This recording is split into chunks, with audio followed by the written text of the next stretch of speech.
నమస్తే డాక్టర్. నమస్తే అండి. సార్, చాలామందికి ఏదైనా పర్టికులర్ ప్రాబ్లం ఉంది అంటే ముందుగానే వాళ్ళకి పేర్లు ఏంటనేది తెలియదు. అసలు సర్వికల్ స్పాండిలోలైటిస్ అంటే ఏంటి sir? Cervical spondylitis common language వచ్చేసి మనకి నెక్ పెయిన్ అని చెప్పి అంటుంటాం. వాళ్ళకి ఏంటంటే ఫస్ట్ నెక్ పెయిన్ రకరకాలుగా వస్తూ ఉంటుందండి. అది అందులో ఒకటి సర్వైకల్ స్పాండిలైటిస్తో కూడా వస్తుంటుంది. నార్మల్గా ఏంటంటే బాగా విపరీతమైన స్ట్రెయిన్ క్లోన్ అయినప్పుడు నెక్ మజిల్ పెయిన్ కావచ్చు, లిగమెంట్ పెయిన్ కావచ్చు వచ్చే అవకాశం కూడా ఉంటుంది. అలా కాకుండా కూడా ఏంటంటే సర్వైకల్ స్పాండిలైటిస్ ఏంటంటే మనకి స్పైన్ అంటే నెక్ దగ్గరే ఉండే స్పైన్లో చేంజెస్ రావడం. చేంజెస్ అంటే ఎలా ఉంటాయంటే అరుగుదల అనేది రావడం. స్పైన్లో ఏంటంటే వర్టిబ్రాస్తో పాటు వాటి మధ్యలో ఎవ్రీ వర్టిబ్రాకి మధ్యలో మనకి డిస్క్స్ అనేవి ఉంటాయండి. అవి ఎలా పనిచేస్తుంటాయంటే మనకు ఒక వాచర్ లాగా పనిచేయడం అనేది, అంటే స్పైన్ ఈజీ మూమెంట్కి నెక్ రొటేట్ చేయడానికి ఈజీ మూమెంట్కి మనకి సర్వైకల్ స్పైన్లో ఉండే డిస్క్లు పనిచేయడం అనేది జరుగుతుంటుంది. సో దాంతో ఏమవుతుందంటే మనకి నెక్ రొటేట్ చేయడం అనేది ఈజీ అవుతుంది ఈ వర్టిబ్రాస్ మధ్య ఉండే డిస్క్ల వల్ల. ఈ వర్టిబ్రాస్ మధ్యలో ఉండే డిస్కులు కానివ్వండి, వర్టిబ్రాస్ కానివ్వండి మార్పు అనేది రావడం అనేది కామన్గా జరుగుతుంటుంది.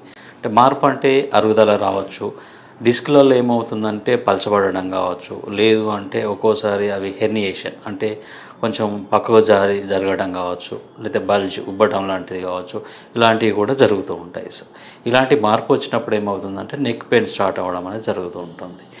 ఇవి మామూలుగా సర్వైకల్లో వచ్చేటి. ఇవి కాకుండా కూడా ఈ చేంజెస్ ఎందుకు వస్తాయంటే కొందరికి ఏంటంటే హెవీ వెయిట్ బాగా బరువులు ఎత్తటం వల్ల కావచ్చు, నెక్ మీద విపరీతమైన స్ట్రెయిన్ పడటం వల్ల కావచ్చు. స్ట్రెయిన్ అంటే రకరకాలుగా ఉండొచ్చు.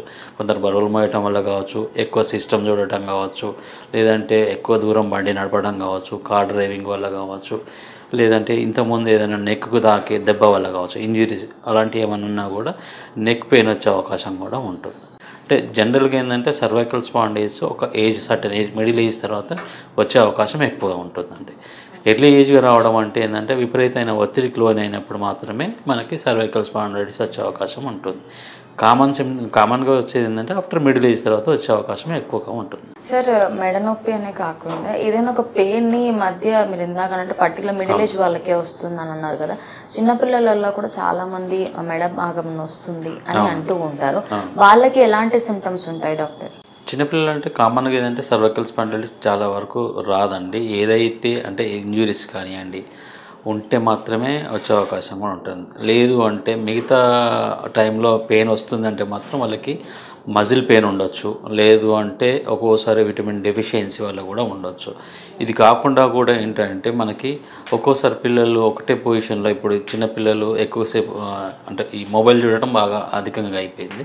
దానివల్ల కూడా ఏంటంటే ఒక పొజిషన్లో మొబైల్ చూడటం కావచ్చు, ఒకే పొజిషన్లో ఎక్కువసేపు పడుకొని ఉండటం కావచ్చు, ఒకే పొజిషన్లో నెక్కును ఎక్కువసేపు స్ట్రెయిన్ గ్లోన్ చేయటం, ఒత్తిడికి లోన్ చేయటం వల్ల కూడా ఈ పెయిన్ అనేది వచ్చే అవకాశం ఉంటుంది.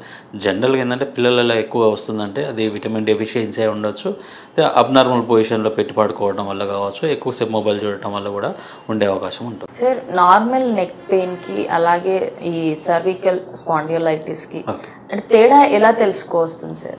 మనకేంటంటే నార్మల్ నెక్ పెయిన్ ఏంటంటే 1 or 2 days ఉండి తగ్గిపోయే ఛాన్స్ కూడా ఉంటుంది. అది ఏంటంటే రెస్ట్ తీసుకోవటం వల్ల కావచ్చు, అది చిన్నపిల్లలు కావచ్చు, పెద్దవాళ్ళు కావచ్చు, ఏవైనా కావచ్చు. అంటే మనకి ఇనిషియల్గా ఎలా ఉంటుందంటే పెయిన్ అనేది ఒకటేసారి అగ్రివేట్ కాదు, అంటే ఎక్కువసేపు ఒకేసారి ఎక్కువ కాకుండా ఉండకపోవచ్చు. అంటే కొందరు ఏంటంటే ఇనిషియల్గా స్టార్ట్ అయినప్పుడు 1 or 2 days ఉన్నప్పుడు రెస్ట్ తీసుకుంటే తగ్గిపోయే ఛాన్స్ ఉంటుందండి.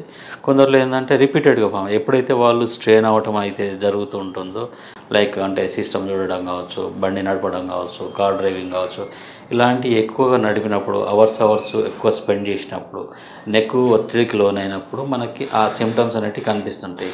ఎస్పెషల్లీ ఒత్తిడికి లోనైనప్పుడు పెయిన్ రావడము, తర్వాత రెస్ట్ తీసుకున్నప్పుడు తగ్గడం, ఇలాంటివి కూడా కనిపిస్తుంటాయి. సర్వైకల్ స్పాండిలైటిస్లో ఏమైతుందంటే కొంచెం ఎక్కువ ఉండే ఛాన్స్ కూడా ఉంటుంది. ఎందుకంటే నెక్ పెయిన్తో పాటు ఈవెన్ ఏంటంటే షోల్డర్ పెయిన్స్ కూడా ఉండొచ్చు. ఈవెన్ బైలాటరల్ హ్యాండ్స్ అంటే మనకు 2 చేతులు కూడా నొప్పి అనేది వచ్చే అవకాశం కూడా ఉంటుంది.